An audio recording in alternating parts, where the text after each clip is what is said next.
Unang tanong kaagad ng CEO ng isang sikat na ride-hailing and delivery app, na si George Roeca, kay unkabogable star, at phenomenal box office superstar Vice Ganda, ay kung gaano na siya kayaman. Si Vice ang sumalang sa episode 1, ng vlog series na Pasahero with Mr. Angkas. Ayon kay Vice, kung tutusin daw ay hindi na niya masukat, kung gaano siya kayaman ngayon. Take note, hindi lang pera ang tinutukoy ni Vice, kundi ang iba pang yaman sa iba't ibang aspeto gaya ng pamilya, pagmamahal, mga kaibigan, at iba pa. Kaya masasabi raw niyang hindi na niya masukat ang yaman na mayroon siya ngayon. Aminado si Vice na ang mga tanong na, gaano na siya kayaman, ay kadali raw ibato ng nagtatanong, subalit ang hirap sagutin. Depende siguro kung saan mo sinusukat yung kayamanan na tinutukoy, ani Vice.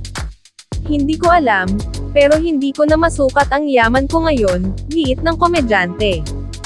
Sama-sama na yung tinutukoy na yaman ko. Yaman ng pananalapi, yaman ng kaligayahan sa puso, yaman ng mga naabot na rin na mga pangarap. Yaman ng mga taong nakapaligid sa akin.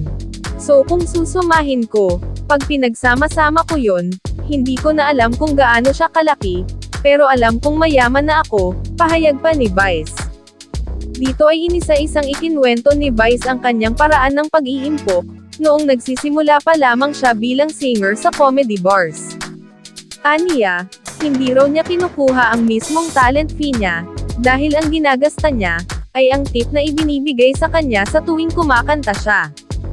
Bagay na pinagbutihan niyang mabuti. Subalit nagkaroon daw ng dagok dito si Vice, matapos daw namamalat ang kanyang boses, at hindi makakanta ng ilang buwan. Dito niya inaral ang pagiging stand-up comedian. Hindi naman niya akalaing magtatagumpay siya rito, at kikilalanan siyang queen of comedy bars.